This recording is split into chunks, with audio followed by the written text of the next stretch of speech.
The Zephyrian Empire stretched across 17 star systems, their crystalline spires reaching toward alien suns like fingers of conquest.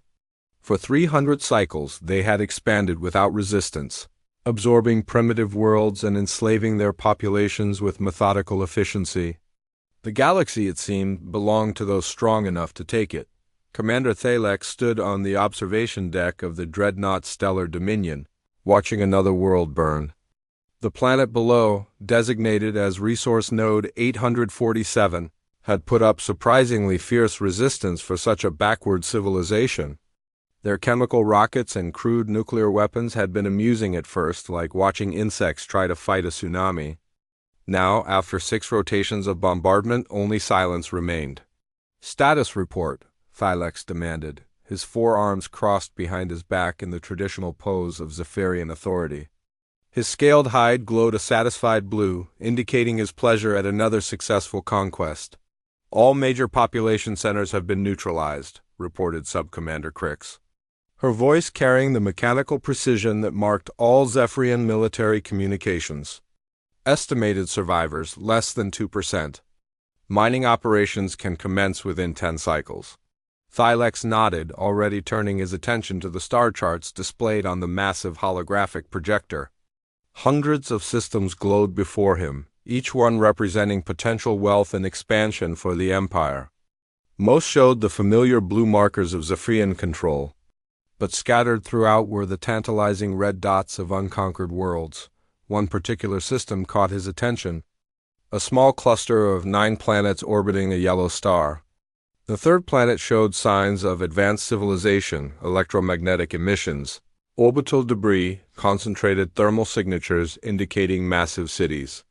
According to the scouts' reports, the inhabitants called their world Earth and had only recently developed spaceflight.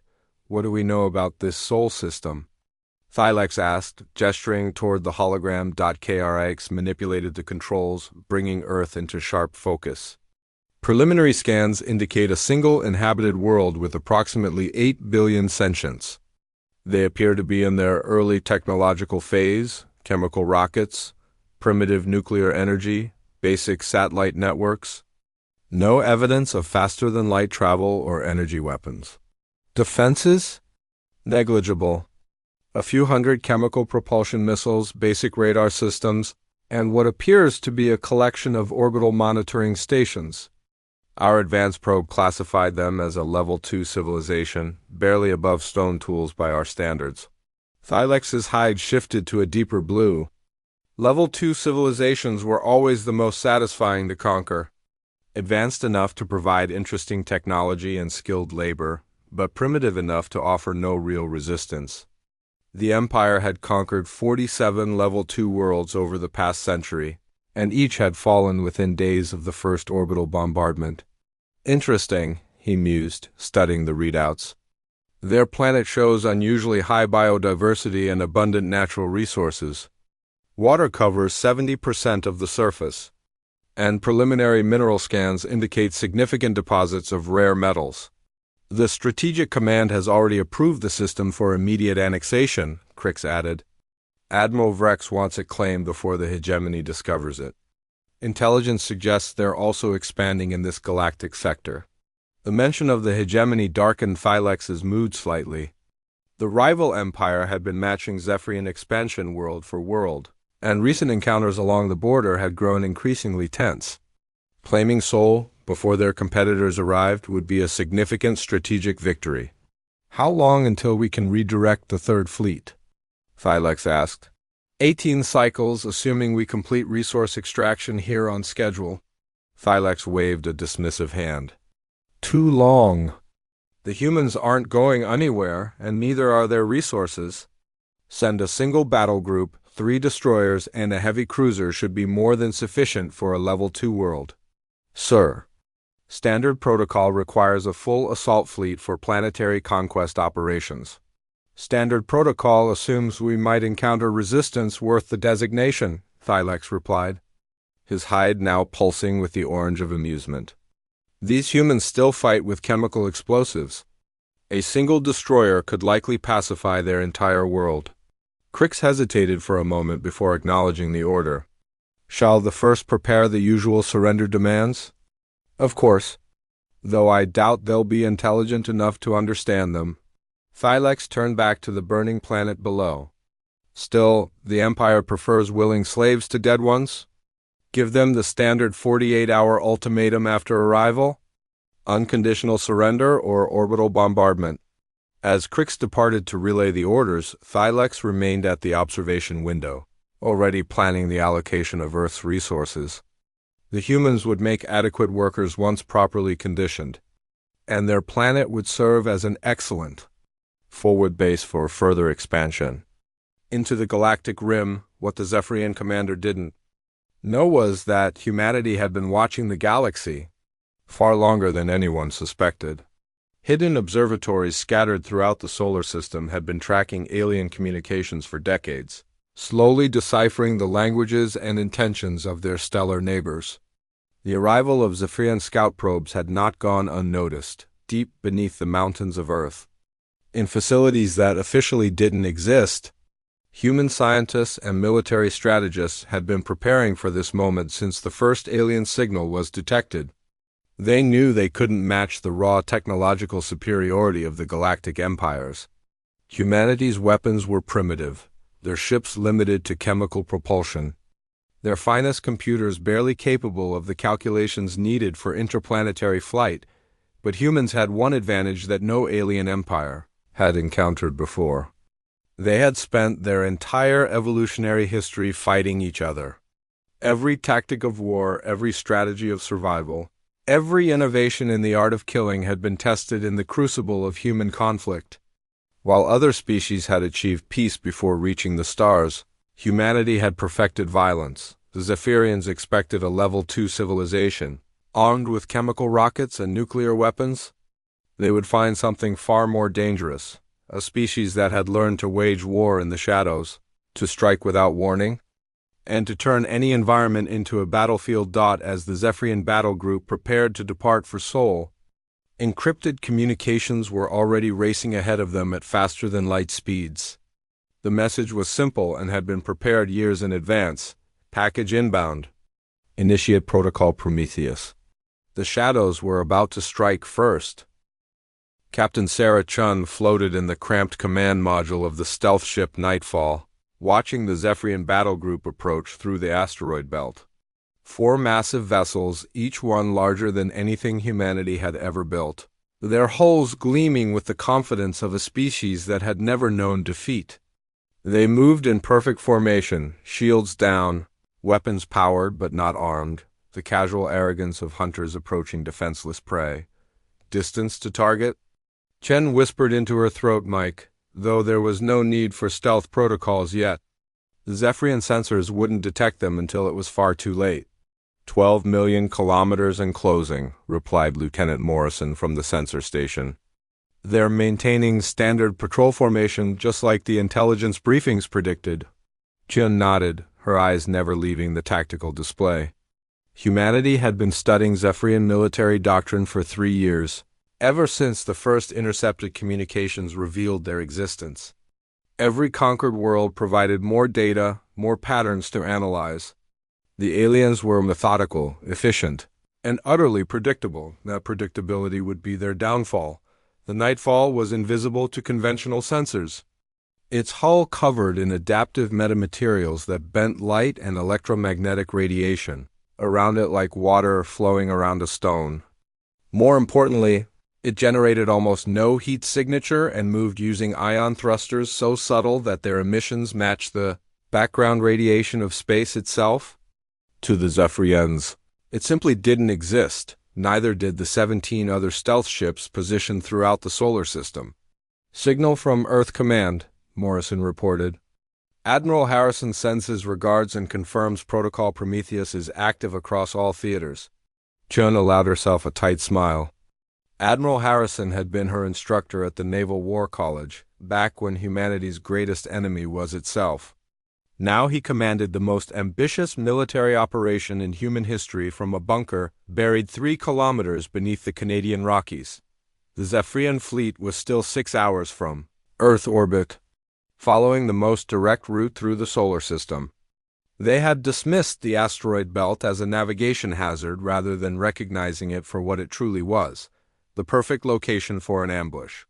Contact the Shadowhawk and Dark Star, Chun ordered. Begin Phase 1.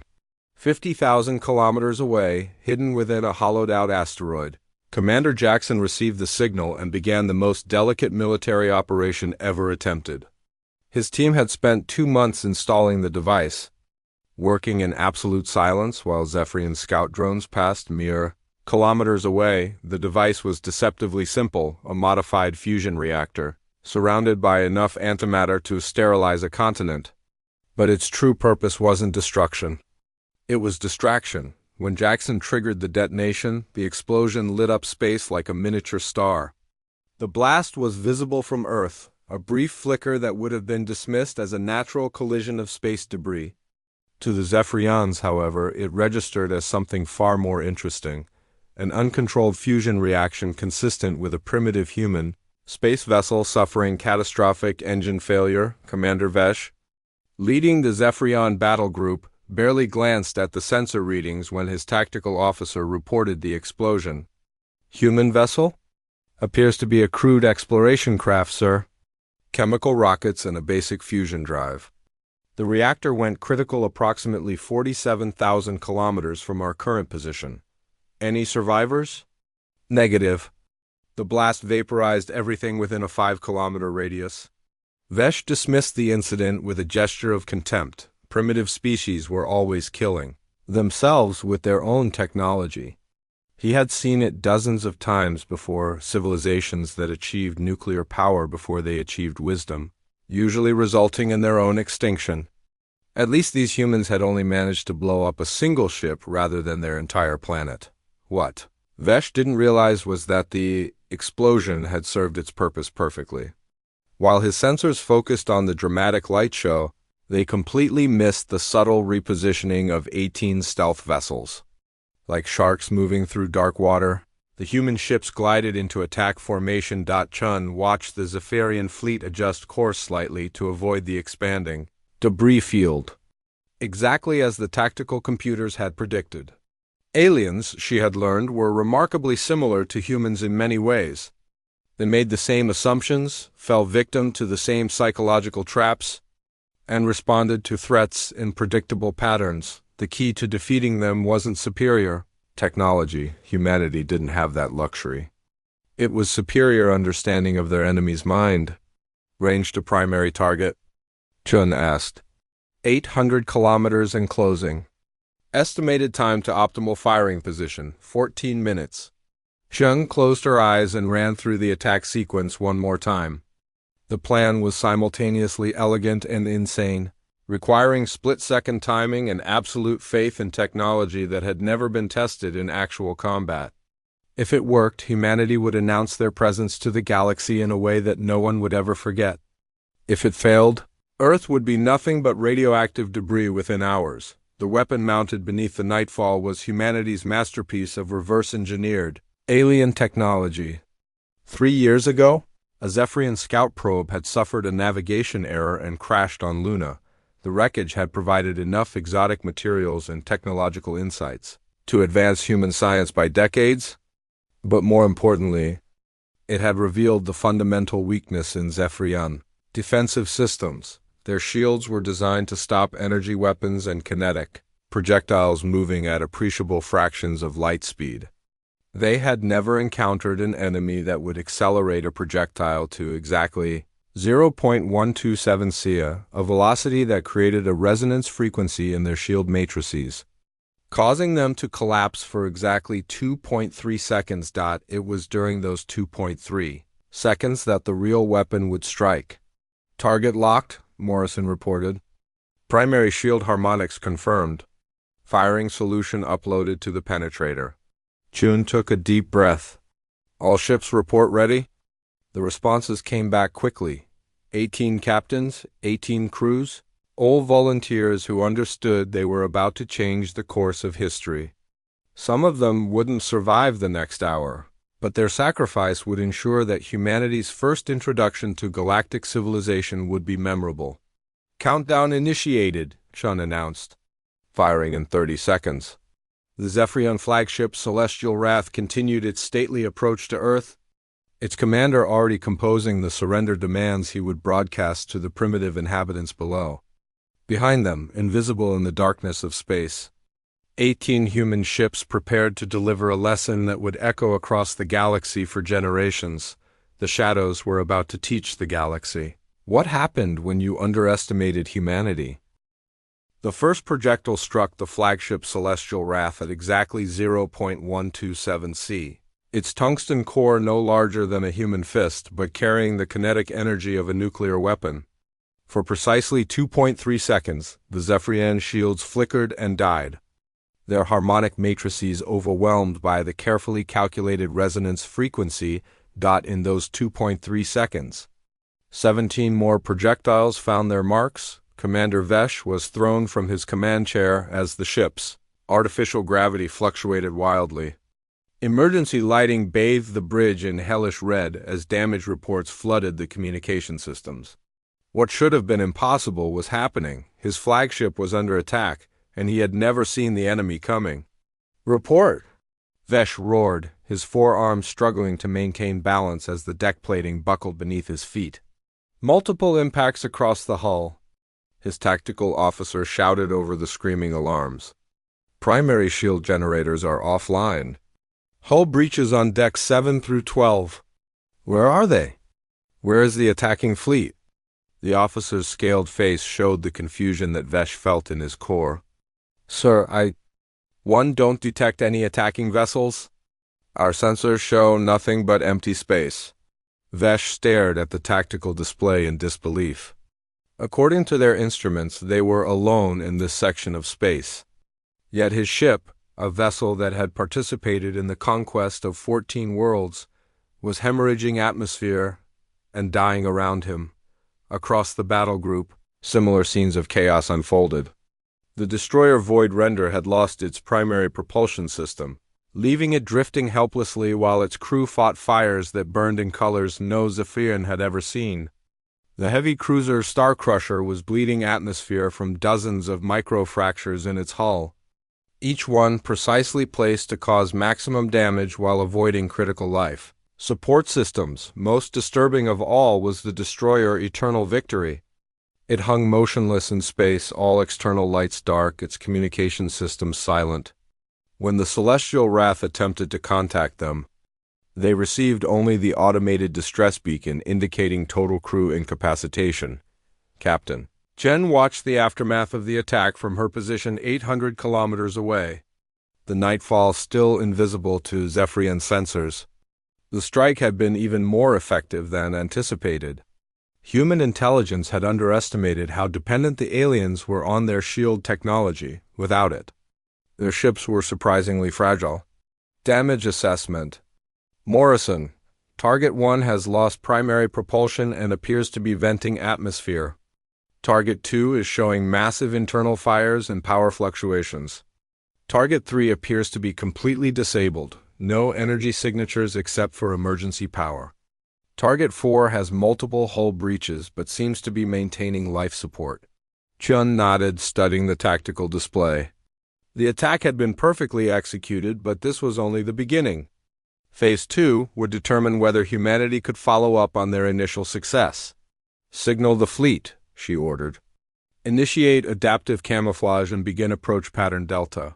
Throughout the asteroid belt, the remaining 17 stealth ships began moving toward the crippled Zephyrian vessels. Their hulls shifted color and texture, sophisticated metamaterials mimicking the electromagnetic signature of space debris. To the desperate aliens trying to restore their sensors, the approaching human ships appeared to be nothing more than chunks of rock drifting through the void, aboard the Celestial Wrath. Vesh was rapidly learning that his species' technological superiority meant nothing when faced with an enemy they couldn't see or understand.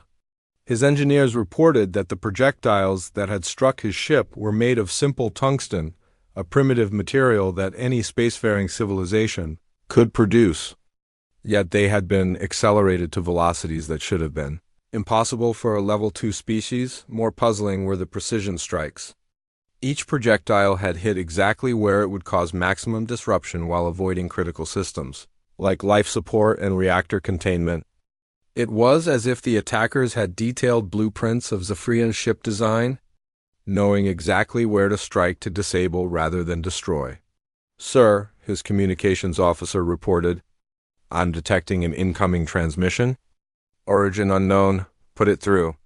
The main display flickered, and suddenly Vesh found himself looking at a creature unlike any he had encountered in 3 decades of galactic conquest. The being was smaller than a Zephyrian, with pale skin and only 2 arms, but its eyes held an intelligence that made Vesh's blood run cold.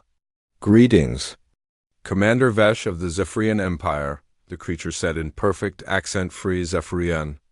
"I am Admiral Harrison of the United Earth Defense Force. I believe we need to discuss the terms of your surrender." Vesh's hide flushed deep purple with rage. "Surrender?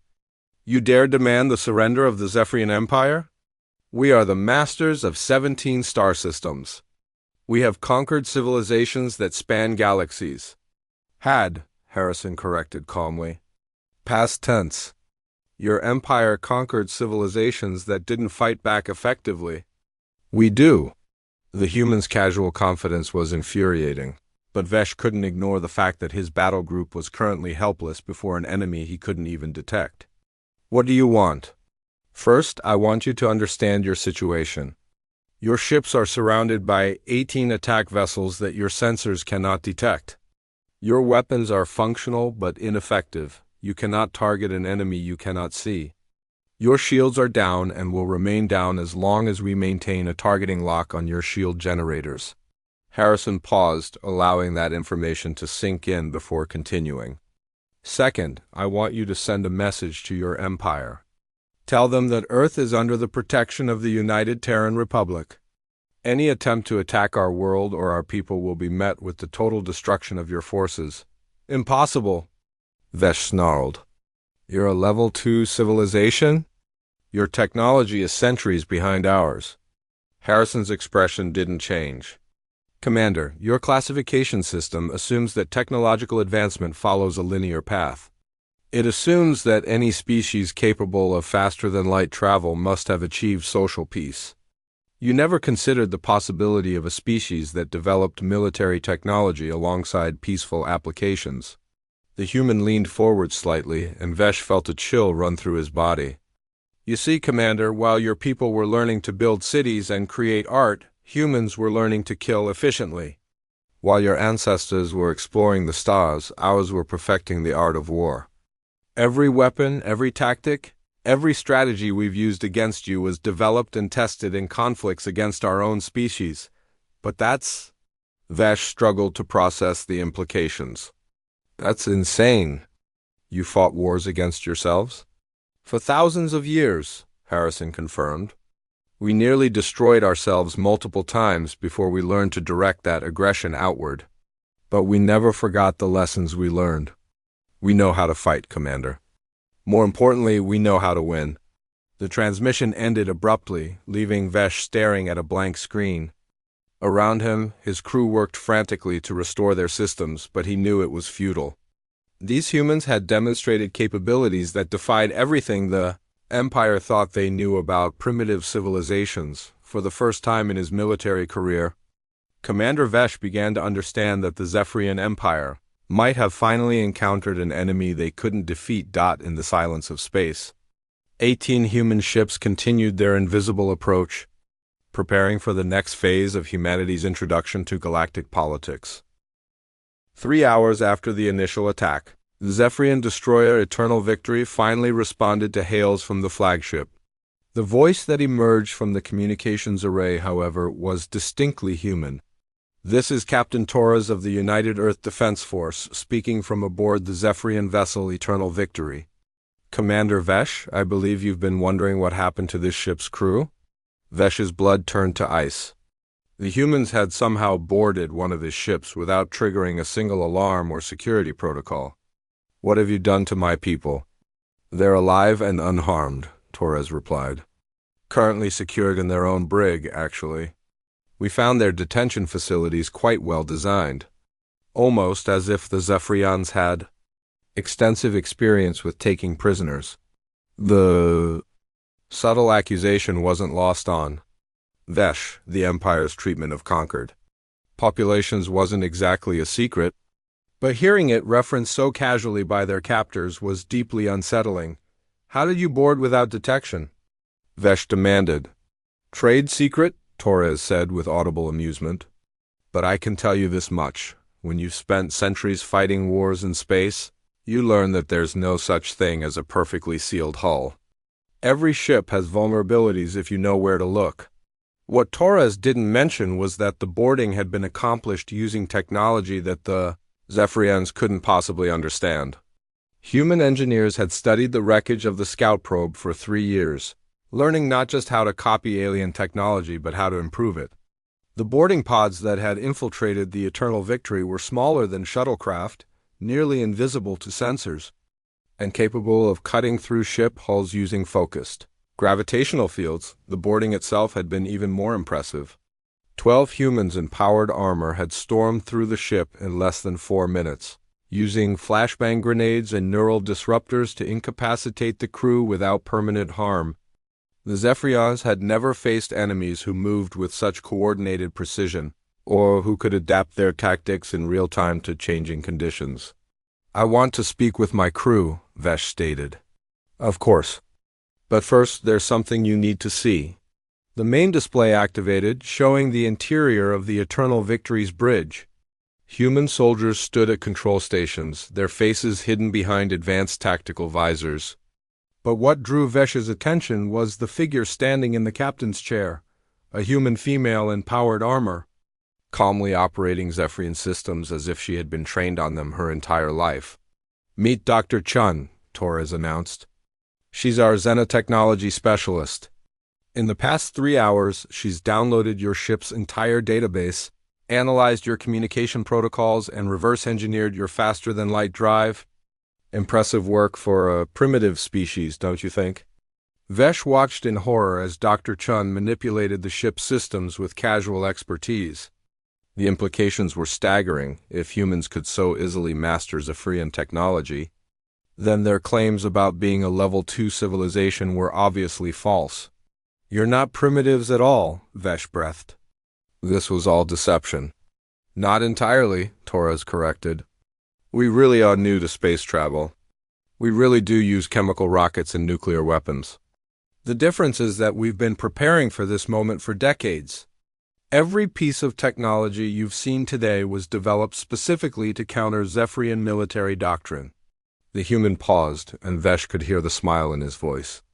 You see, Commander, your empire made a critical error. You announced your presence to the galaxy with broadcasts celebrating your conquests.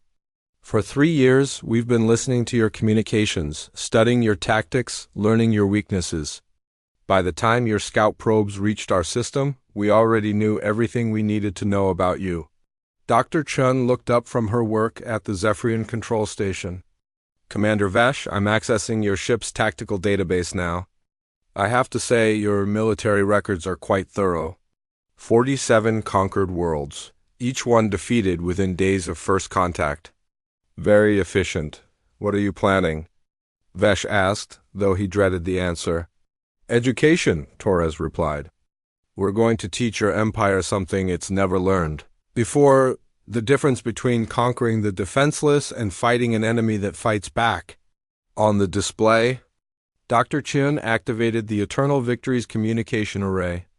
I'm sending a message to your home fleet now, Commander. A complete tactical analysis of this engagement, along with detailed specifications for human stealth technology and kinetic weapons. By the time they receive it, your empire will understand exactly what they're dealing with. Vesh felt his world crumbling around him. The message would reach Zephyrian Command in 8 days, and when it did, everything would change. The Empire's expansion would halt immediately while military strategists tried to develop countermeasures for an enemy they couldn't see or predict. But that's not the interesting part, Torres continued. The really interesting part is what we're going to do next. The tactical display shifted, showing a 3-dimensional map of local space. Dozens of star systems glowed in the hologram, each one marked with symbols indicating their current political status. Zephyrian systems glowed blue, while neutral worlds showed as yellow. At the center of the display, Sol burned bright white. You see, Commander, the problem with your empire isn't just that it conquers innocent worlds. The problem is that it does so inefficiently. Poorly planned attacks, inadequate follow-up, no consideration for local resources or population dynamics. You're not just evil, you're incompetent. Dr. Chun manipulated the display, highlighting a cluster of recently conquered systems. These 14 worlds were attacked by Zephyrian forces in the past 2 years. In every case, your military used orbital bombardment to pacify resistance, destroying valuable infrastructure and killing millions of potential workers. The economic analysis is fascinating. You actually lose money on most conquests. What's your point? Vesh growled. Our point, Tora said, is that we're going to show the galaxy how it's really done, starting with those 14 systems you just finished conquering. The implications hit Vesh like a physical blow. You're planning to attack Zephyrian territory? Liberation missions, Torres corrected. We're going to free every world your empire has conquered in the past 5 years. We're going to do it using the ships and technology we captured today. And we're going to do it in a way that makes the Zephyrian Empire look like the incompetent bullies you really are. On the display, Dr. Chun began marking attack routes and strategic targets. The beauty of studying your military doctrine is that we know exactly how you'll respond to any given threat. Your commanders are trained to follow specific protocols, which makes them predictable. Predictable enemies are easy to defeat. Vesh stared at the tactical display in growing horror. The humans weren't just defending themselves, they were planning to turn the entire galactic political landscape upside down, and they were going to use captured Zephyrian technology to do it. This is impossible, he whispered. You're one world against an empire that spans 17 systems. 18 systems, Dr. Chun corrected, highlighting Sol on the display. And we're not just one world, Commander. We're an idea. The idea that civilizations don't have to submit to bullies like your empire. Torres's voice grew serious. Here's what's going to happen, Commander Vesh. You're going to return to your empire and deliver our message personally. You're going to tell them that the age of easy conquest is over. You're going to warn them that the next time they attack a defenseless world, they'll find human ships waiting for them in the shadows. The transmission ended, leaving Vesh alone with his thoughts and the growing realization that the Zephyrian Empire had just encountered something unprecedented in galactic history, a species that was genuinely dangerous. 6 months after the encounter at Sol, the Catherian homeworld burned under Zephyrian bombardment. The planet's 2 billion inhabitants had resisted Imperial conquest for exactly 47 minutes before their orbital defenses were overwhelmed. Now the surviving population huddled in underground shelters, waiting for the inevitable arrival of Zephyrian ground forces and a lifetime of slavery. Admiral Korith stood on the bridge of his flagship Divine Retribution, watching the familiar sight of another world's conquest. The Catherians had been slightly more advanced than most species the Empire encountered. Their ships had actually managed to damage 2 of his destroyers before being destroyed. But the outcome had never been in doubt. Sir, his tactical officer reported, ground assault shuttles are ready for deployment. Estimated time to complete planetary pacification, 6 hours. Korith nodded, already composing his report to High Command. The Catherian system would make an excellent forward base for operations against the troublesome hegemony border worlds. After the humiliating defeat at Sol 6 months ago, the Empire needed victories to restore morale and demonstrate that the human incident had been an anomaly. That was when the first explosions lit up space around his fleet. What was that?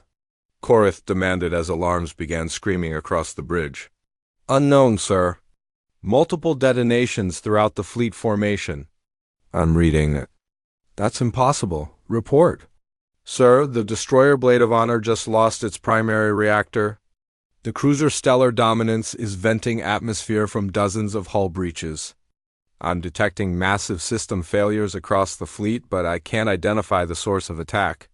Korith stared at the tactical display in growing dread. This was exactly what had happened to Commander Vesh's battle group at Seoul, invisible enemies, striking with impossible precision, crippling his ships without revealing their positions. "Are there any human vessels in this system?" he asked, though he dreaded the answer. "Negative, sir. Long-range sensors detect no faster-than-light capable ships within 50 light-years. Whatever is attacking us, it's not coming from Seoul." That should have been reassuring, but somehow made the situation even worse. If humans weren't responsible for this attack, then who was using their tactics? The answer came in the form of a transmission from the planet below. The face that appeared on his display was distinctly alien elongated features, silvery skin, and large compound eyes that reflected light like jewels. But the words that emerged were spoken in flawless Zephyrian. "Greetings, Admiral Korath. I am Commander Xylan of the Catherian Liberation Fleet. I believe you were expecting easier resistance." "Impossible," Korath breathed. "Your fleet was destroyed hours ago." "That fleet was destroyed," Xylan agreed. "But we learned something interesting while studying the wreckage of your ships. Zephyrian technology is impressive, but it has a fascinating vulnerability to kinetic weapons traveling at precisely 0.127 C. We thought you should know." Korath felt his blood turn to ice. The Catherians were using human tactics, human weapons, and human knowledge of Zephyrian weaknesses. But how was that possible? 6 months ago, Xylan continued, human ships arrived at our world. They didn't come as conquerors or traitors. They came as teachers. They shared their knowledge freely, their understanding of Zephyrian military doctrine, their stealth technology, their kinetic weapons. In return, we shared our manufacturing capabilities and our knowledge of local space. A tactical display updated, and Korath saw his worst nightmare made real.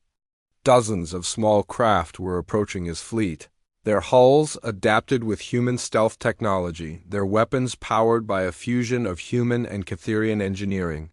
The enemy ships were visible now only because they chose to be. "You see, Admiral, humans taught us something your empire never understood. Conquest through fear and violence is temporary, but alliances built on mutual respect and shared knowledge last forever." More ships appeared on the display, not just Catherian vessels, but craft from a dozen different species, all equipped with human technology and moving in coordinated attack formations. The Liberation Fleet included former slaves from worlds the Empire had conquered months or years ago. "How many systems?" Korath asked hoarsely. 14 so far," Xylan replied. "Every world the Zephyrian Empire has conquered in the past 2 years has received human technical assistance. We're all learning to fight back, Admiral, and we're learning from the best teachers in the galaxy." The human influence was obvious in every aspect of the attack.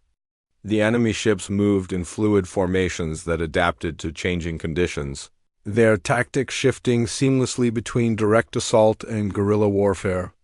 But more importantly, they were working together with a level of coordination that the Empire had never seen from subject species. "This is Commander Sarah Chun of the UEDF ship Nightfall," a new voice announced. "Admiral Korath, I believe we've met before. Well, not personally, but my ship participated in the liberation of Commander Vesh's battle group." A human ship materialized on the display, its stealth systems deactivating to reveal a sleek vessel that seemed to bend light around its edges. It was smaller than any Zephyrian warship, but Korath had learned not to underestimate human engineering. "The Galactic Liberation Alliance formally demands your immediate surrender," Chun continued. "Your ships will be confiscated, your crews will be repatriated to Zephyrian space, and this system will be placed under the protection of the Alliance. You have exactly 1 minute to respond." "Alliance?" Korath stammered. 14 liberated worlds and counting, Chun confirmed. Each one equipped with human defensive technology, each one committed to protecting the others. Your empire spent centuries building through conquest and fear. We're building something better through cooperation and shared knowledge. On the tactical display, Korath could see the impossible truth. His fleet of 12 heavy warships was surrounded by nearly 50 smaller vessels, all working in perfect coordination. The technical specifications were displaying on his screens. Each enemy ship was equipped with weapons that could penetrate Zephyrian shields and armor, that could deflect Zephyrian energy weapons. 30 seconds? Admiral, Chen announced. Korath looked around his bridge at officers who had never known defeat, now staring at displays that showed their fleet's inevitable destruction. The mathematics were simple. They were outnumbered 4-1 by enemies, using superior tactics and technology specifically designed to counter Zephyrian advantages. I surrender, he said quietly. Excellent decision, Xylan replied. Please power down your weapons and prepare to receive boarding parties. Don't worry, unlike the Zephyrian Empire, we don't believe in executing prisoners or enslaving conquered populations. As Korath gave the orders to surrender his fleet, he finally understood what the humans had accomplished. They hadn't just defeated the Empire in battle, they had created something entirely new in galactic politics, an alliance based on voluntary cooperation rather than forced submission.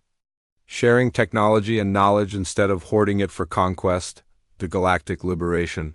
Alliance was spreading across local space like wildfire, and every world that joined made it stronger. The Zephyrian Empire, built on the principle that might made right, was facing an enemy that proved cooperation made everyone mightier. In the depths of space, human ships continued their invisible patrol routes, protecting worlds that had never heard of Earth but now flew under its shadow of protection. The galaxy was changing, and humanity had become the catalyst for a revolution that would reshape civilization itself. The shadows had taught the galaxy to fight back, and now they were teaching it to stand together. 2 years after first contact, the Zephyrian Empire's capital world received an unprecedented visitor. The human diplomatic vessel Prometheus materialized in orbit without warning, its arrival undetected until it chose to decloak directly above the planetary defense grid. The message it carried would change galactic politics forever. Emperor Thylex himself stood before the assembled High Council, his forearms trembling with barely controlled rage as he read the formal declaration that had arrived with the human ship. They demand our unconditional surrender, he announced to the stunned assembly. The humans and their alliance claim sovereignty over 43 star systems that were once part of our empire. They offer safe passage to Zephyrian space for all military personnel and civilian administrators, but they want our complete withdrawal from all conquered territories. The council chamber erupted in outraged voices, but Thylex silenced them with a gesture.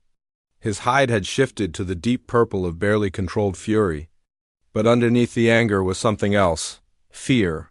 Perhaps, suggested Admiral Vrex, we should remind these upstart primitives of the Empire's full military might. We still control 900 warships and the industrial capacity of 5 major shipyards. Do we? Thylex asked quietly. He activated the chamber's holographic display, showing a 3-dimensional map of Zephyrian space. Red markers indicated worlds lost to the Liberation Alliance, yellow showed systems under threat, and an alarming amount of blue, representing secure Zephyrian territory, had disappeared over the past 24 months. In 2 years, we have lost more territory than we conquered in the previous 50 years, Thylex continued. Every fleet we send to reclaim our worlds either disappears entirely or returns with tailies of invisible enemies, using our own technology against us. The humans haven't just defeated us militarily, they've made our entire military doctrine obsolete. Fleet Admiral Kresh, veteran of 30 successful conquests, leaned forward in his seat. My lord, surely we can adapt. Our intelligence services have analyzed human tactics. They rely on stealth and surprise, but if we modify our sensor arrays, double quad with what? Thylex interrupted. Our research facilities have been working around the clock for 2 years to develop countermeasures for human stealth technology. Every time they create a detection method, the humans simply improve their systems. They're not just copying our technology anymore, they're surpassing it. The truth was even worse than Thylex was willing to admit publicly. The Empire's greatest scientists, the minds responsible for their technological supremacy, were defecting to the Liberation Alliance in increasing numbers. The humans offered something the Empire never had: the freedom to pursue knowledge without military oversight, and the resources of 43 different worlds to support their research. Dr. Xyloth, former head of Zephyrian weapons development, had sent a personal message to Thylex just days ago. The recording played in Thylex's private chambers showed his former chief scientist standing in what appeared to be a massive research facility, surrounded by beings from a dozen different species all working together. "My Emperor," Xyloth had said, "I write to inform you that I will not be returning to Zephyrian space. The humans have offered me something I never thought possible: the chance to use my knowledge to build rather than destroy. The Alliance isn't just a military organization, it's a scientific revolution.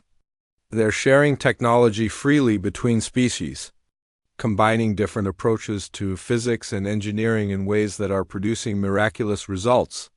The message had continued with technical specifications that made Thylex's head spin.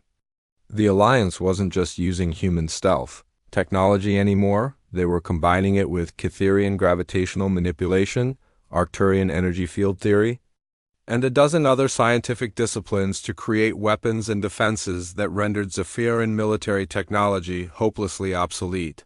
"My lord," Admiral Vrex said, breaking into Thylex's thoughts, "what are your orders? Do we fight or do we negotiate?" Thylex stared at the tactical display for a long moment. The human ship in orbit above them was smaller than a Zephyrian escort vessel, yet it had penetrated the most heavily defended system in the Empire without detection. Its very presence was a demonstration of power that spoke louder than any threat. "We negotiate," he said finally, "but not from a position of weakness. Send a message to the human vessel. Tell them that Emperor Thylex of the Zephyrian Empire requests a formal audience with their diplomatic representative." The response came within minutes, and the voice that emerged from the communication array was unexpectedly familiar. "Emperor Thylex, this is Admiral Harrison of the United Earth Defense Force. I believe we spoke once before, though under different circumstances." Thylex remembered the transmission from 2 years ago. When Commander Vesh's battle group had been defeated at Sol, the human had seemed confident then, but now his voice carried the authority of someone who had fundamentally changed the balance of galactic power. "Admiral Harrison, I admit I did not expect to encounter you personally. I requested this assignment," Harrison replied. "After studying your empire for 2 years, I wanted to meet the leader who built it personally. You've accomplished something remarkable, creating an interstellar civilization that lasted for centuries. The tragedy is that you built it on a foundation of conquest and oppression. And you believe your alliance offers a better alternative? I know it does. In 2 years, we've liberated 43 worlds and integrated them into a cooperative federation. Former enemies are now allies, sharing technology and resources freely. The scientific advances alone have exceeded anything achieved in the past century of galactic history." Thylex activated his private communication channel, ensuring the conversation remained confidential. "Admiral, speak plainly. What do you want from us?" "Complete withdrawal from all conquered territories and a formal commitment to end expansionist activities. In return, we offer full membership in the Galactic Liberation Alliance, access to our technology, and protection from other hostile empires. You're asking us to abandon everything we've built. We're asking you to build something better. Your people are brilliant engineers and administrators. Imagine what they could accomplish if they were creating instead of conquering." The offer was simultaneously generous and humiliating. Join the organization that had destroyed their empire, abandon their entire way of life, and accept human leadership in galactic affairs. And if we refuse? Harrison's voice remained calm, but the underlying threat was unmistakable. Then we continue liberating worlds until there's nothing left of your empire but your homeworld. We've demonstrated that we can defeat your forces without significant losses. We have the support of dozens of species and the resources of 43 star systems. Emperor, you've seen what we can accomplish with stealth and surprise. Imagine what we could do with a full-scale military campaign. Thylex closed his eyes, feeling the weight of centuries of Zephyrian history pressing down on him. The empire his ancestors had built through strength and conquest was ending. Not with a glorious final battle, but with a choice between voluntary transformation or inevitable destruction. I need time to consult with my advisors. Of course. But while you're deciding, consider this. Every day you delay, more of your worlds choose to join the Alliance voluntarily. The momentum is building, Emperor. The galaxy is choosing cooperation over conquest, and that choice is becoming irreversible. The transmission ended, leaving Thylex alone with the most important decision in Zephyrian history. Outside his window, the human ship hung in orbit like a dark star. Invisible to sensors but clearly present, a perfect metaphor for humanity's impact on the galaxy. The shadows had struck first, and now they were offering the galaxy a new dawn. The question was whether the Zephyrian Empire would choose to see that sunrise or be consumed by the darkness of its own making in the end. The decision came down to a simple truth. The age of conquest was over, and the age of cooperation had begun. Humanity had ensured that the galaxy would never again belong to those strong enough to take it by force. It would belong to those wise enough to build together.